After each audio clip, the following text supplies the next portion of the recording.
Hi, good afternoon, everyone. My name is Sherlyn Lim, and I'm a Master of Social Work candidate at the School of Social Policy and Practice. Hi, my name is Yosha Ganasakera, and I'm a JD candidate at Penn Law. Hi, my name is Laura Buckley. I'm a Master of Social Work candidate at the School of Social Policy and Practice. And I'm Sabrina Maynard. I'm a Master of Public Administration candidate at the Fells Institute of Government. And together we are Better Bail. We all have backgrounds in criminal justice and law enforcement issues, and we've seen firsthand how the Philadelphia prison system is costly, overcrowded, and difficult to navigate. We propose that Philadelphia County adopt an online bail payment system. This would constitute a small tweak with a big impact and would make it easier for inmates' loved ones to pay their bail. We recognize that this is not a panacea for the system, but it is a tangible start. The extent to which the Philadelphia prison system is costly and overcrowded is well documented. In December 2013, there were nearly 8,600 inmates in the Philadelphia prison system. 5,400 of these inmates are held pre-trial, meaning they've been arrested but have not yet been convicted of a crime. Of this pool of pre-trial individuals, about 30%, or 1,700, are bail eligible, meaning they're detained on bail but couldn't pay it. As a result, they sit in prison while they await trial. Many of them could avoid this pretrial detention period if they could simply manage to get their bail posted. Our proposal focuses on this segment of the Philadelphia prison system population. We aim to do this by streamlining processes, not to change bail guidelines in any way. The current bail payment system in Philadelphia is outdated. It requires in-person payments to be made in either Center City or in Northeast Philadelphia. So loved ones who seek to pay bail must take off from work, brave hostile weather conditions, take long journeys, and wait in long lines, all to make a simple bail payment. We think Philadelphia should adopt an online bail payment alternative. This will help to streamline the bail payment process and will ultimately reduce the bail-eligible pretrial population. I want to pause for a moment to address understandable potential public safety trepidation with our proposal. It may sound like we're trying to make it easier for individuals who've been arrested to leave prison. I want to stress that judges are going to continue to grant bail the same way they always have.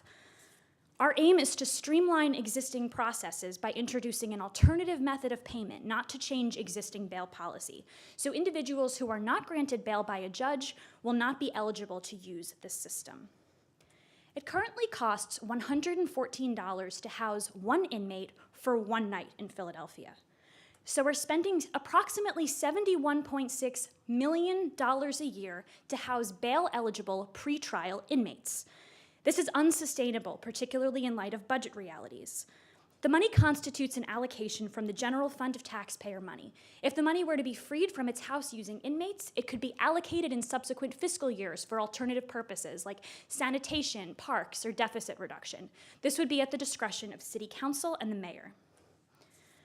The city's prison spending has increased 28% since fiscal year 2006.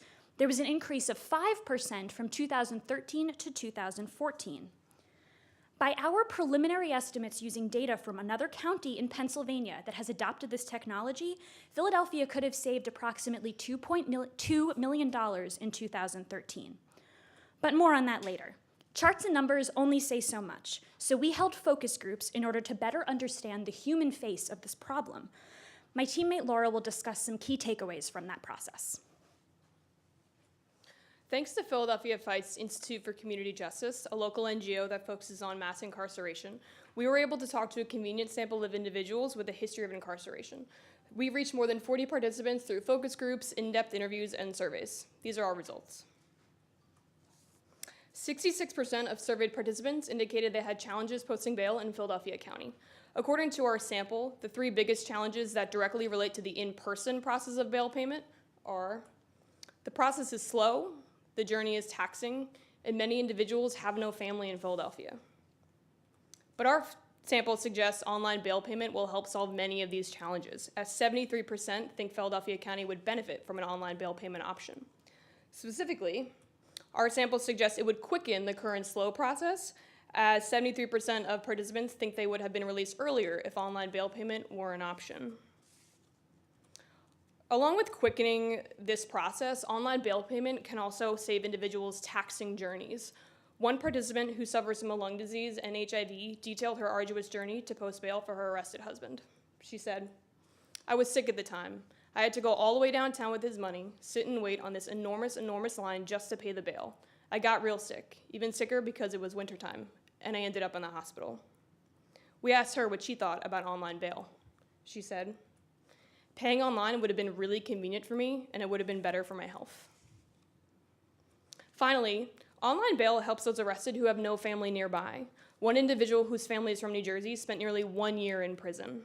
He said, the bail was $110 with the paperwork at that time, but I couldn't pay the bail. I didn't have the money. His New Jersey family was unable to help. He said, they would not come here. I wouldn't even ask them.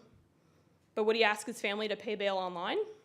He said, yeah, it's convenient. It's true. His sentiment was echoed, as 76% say a family member who lives outside of Philadelphia County would post bail for them online. But perhaps the most significant takeaway from our research is the affirmation that an online bail payment system is likely to be utilized, as 79% said they would post bail online if it were an option. My teammate Sabrina will now outline other ways our proposal will have a big impact. So as indicated earlier, our proposal constitutes a small tweak with a big impact. It's basic, it's intuitive, and it's great for Philadelphia. It's basic because it's simple and easy to adopt. The Administrative Office of Pennsylvania Courts, which I will henceforth refer to as AOPC, makes this easy. They already have a system in place for counties that seek to adopt online bail. The system has been adopted by 4 other Pennsylvania counties thus far, but Chester County is the only county for which there's a full year's worth of data. So we use their transaction data to estimate what Philadelphia might have saved in 2013. Using Chester's transaction data, we determined that the number of online bail transactions in Chester in 2013 amounted to just over 36% of their December prison population, for a savings of close to $300,000. If you use that same rate in Philadelphia, Philadelphia could have saved nearly $2.2 million in 2013 with over 600 online bail transactions. It's worth noting that Chester County did not do any publicity surrounding their adoption of the system. Individuals in the Chester County Clerk's Office and at AOPC indicated that they thought the rate of use was low because people did not know about it. We are confident that we can take this $2.2 million and grow it. We have a plan to produce and distribute English and Spanish brochures that outline the bail payment process. These brochures will be placed in the hands of individuals who work with this population, relevant court administrators, social workers, attorneys, and other community leaders. Our role is to take this savings farther. We're confident that our publicity efforts would increase these savings. Our proposal is also intuitive. Prior to our involvement in the policy challenge, the city was unaware that this technology was an option, and now they're very interested. An official in the Public Safety Office called the idea, and I quote, a no-brainer. Similarly, the proposal aligns with other Nutter administration innovations to better connect citizens with city government. Most notably, it would be a great way to make use of key spot facilities. These are tech centers peppered throughout the city that bring internet access to underserved communities. So our budget. Technically, it costs Philadelphia nothing to adopt this technology, but we're going to be asking for $5,000 for our brochures. We also intend to submit a request to the Mayor's Fund for $6,500 to cover our consulting fees through the implementation process. This will involve working with the brochure vendor, helping the city to update and work on its website, collecting and analyzing transaction data to better target our publicity efforts, and so on as needed. So the total outlay here would be $11,500. So our proposal reflects nearly $190 in savings with that $2.2 million number for every $1 spent on implementation. And lastly, our proposal is just great for Philadelphia. It's worth considering that a mere 5% reduction in the bail-eligible pretrial population in Philadelphia would save about $3.5 million a year. That number jumps up to $7 million with a 10% reduction and $10.5 million with a 15% reduction. And these reductions do not begin to account for the personal costs associated with the current system. As our focus group results and our savings projections suggest, there are numerous parties in Philadelphia that would benefit from online bail. Our system would return individuals to their communities and their families. It would continue to increase the use of sustainable technology initiatives in Philadelphia. It would streamline administrative processes, and it would save serious taxpayer dollars in the process. Once again, better bail constitutes a small tweak with a big impact. It's basic, it's intuitive, and it's great for Philadelphia. With our help, online bail in Philadelphia will have a measurable impact on arrested individuals, their families and communities, and the greater Philadelphia population. Thank you.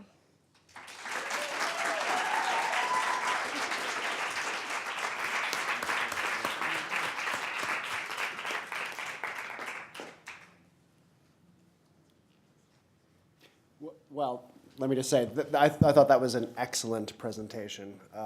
First of all, I love that you have a tagline, and that you didn't just throw it away, but that you repeatedly used it, and that's excellent use of a tagline.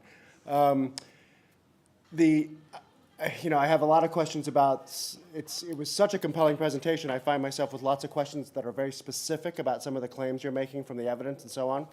But I just want to ask a more general one first, which is, do we know, you seem to have really good data, right, about the stock and flow of these pretrial detentions. Do we know what the outstanding bail is for the 1,720 individuals at any one time? Do we know what their specific bail amount is? So we've actually spoken with court administrators on this topic. Because the system is so varied and individuals are arrested for a variety of crimes, there's no specific average bail amount.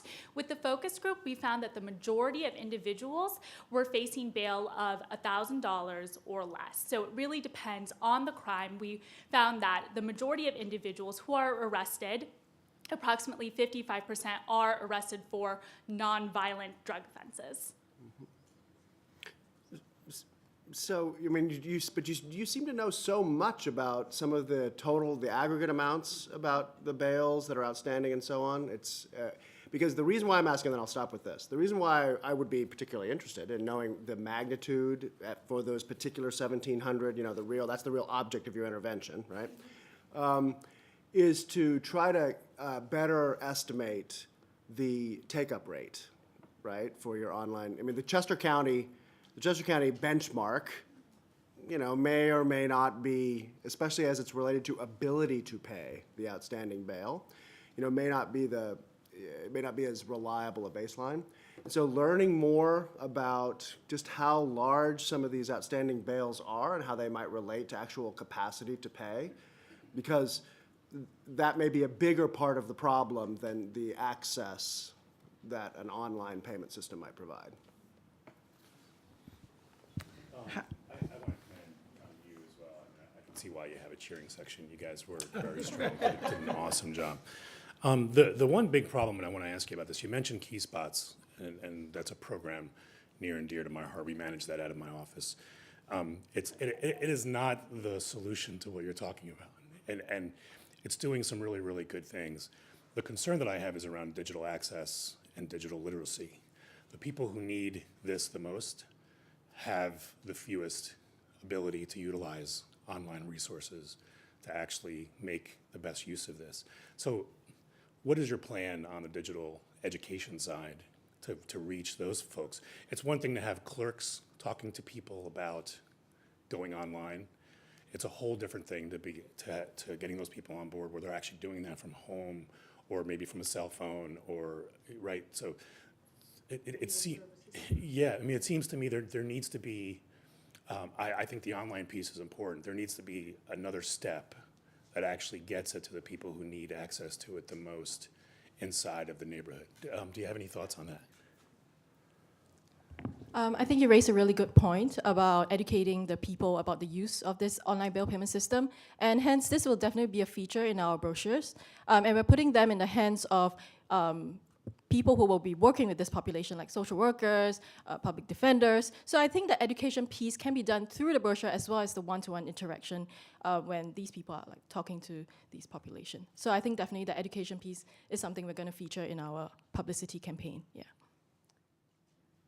Yeah, and just, as a personal note, I work at Philadelphia Fights Institute for Community Justice, and there, all of our participants do have some form of a history of incarceration, so they can come to us. We will have brochures kind of laid out immediately in the reception area, and if they have a question about it and education, we do have a computer lab available, and many social service agencies have similar setups. So it's a combination of that, like the brochure with the direct service can help provide the education for computer literacy. And also, I've spoken to many people in the legal community, public defenders, individuals who often represent these clients, and they're willing to work with us to really publicize and teach individuals how to use the service. Thank you for a great presentation. The question that I had is, I was a little unclear. You mentioned only $11,500 in costs, but there is a system, the online system, that has to be maintained. What's the cost of maintaining the online system, or what will be the cost of maintaining the online system to the city of Philadelphia?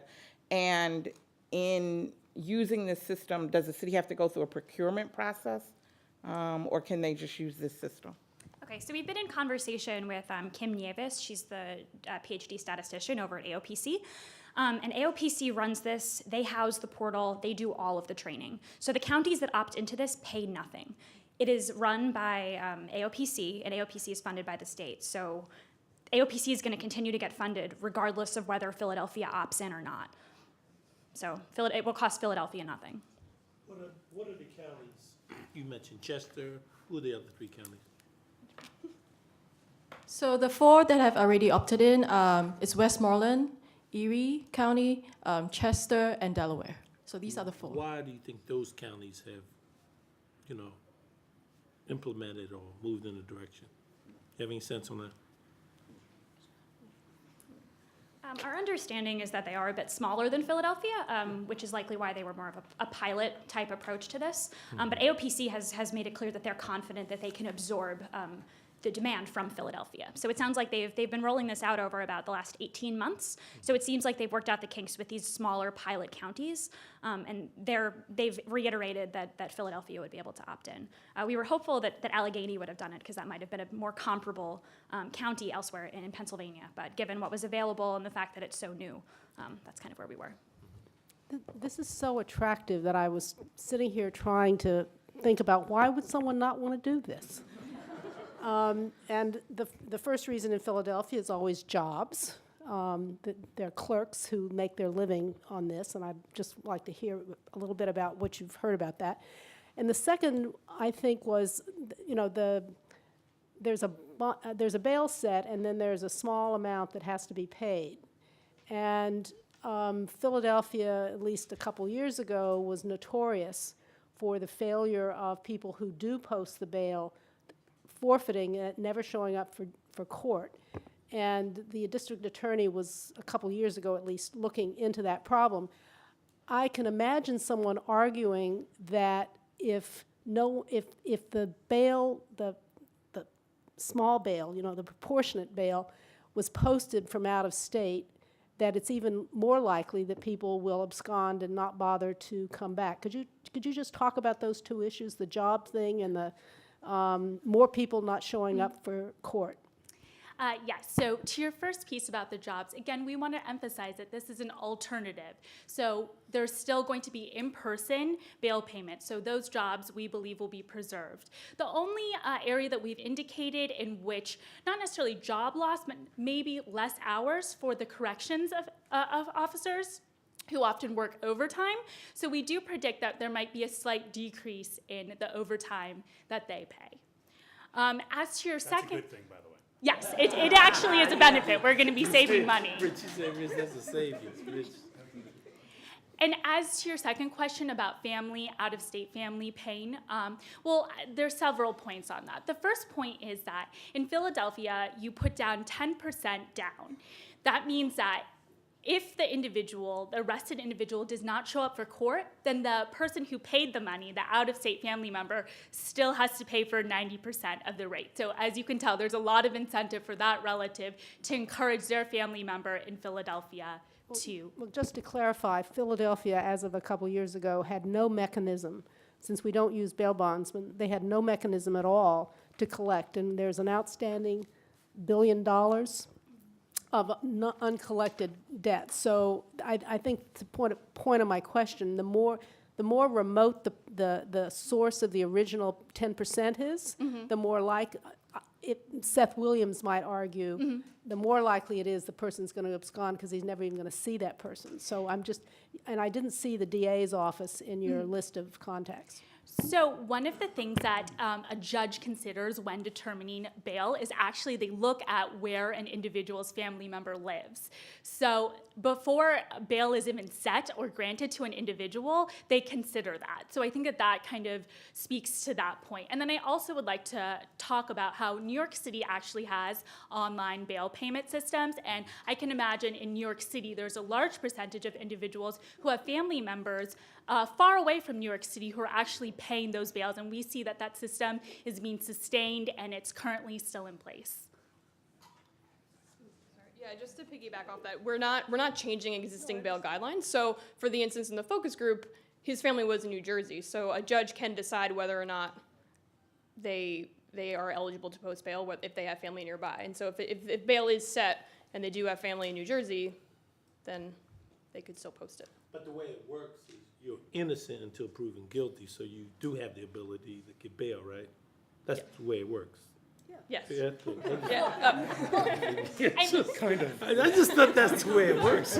I just thought Bail-ish. I thought that's the way it Well, works. it depends on the type. It depends on actually a variety of factors. There are people who the judge deems bail ineligible, and that could be, someone who is convicted of a violent crime and all their family is in California. The judge could say, this person's a real big flight risk. They're not going to get bail to begin with, and that's how we kind of preempt that flight risk I problem. thought the example was very funny because if his family's not willing to come from New Jersey, the guy's a really bad guy. Just saying. Well, it wasn't that far. Yeah. Well, his family was from North Jersey, and perhaps I'm biased, but he's a very kind man. Great job. Good job. Thank you. Thank you.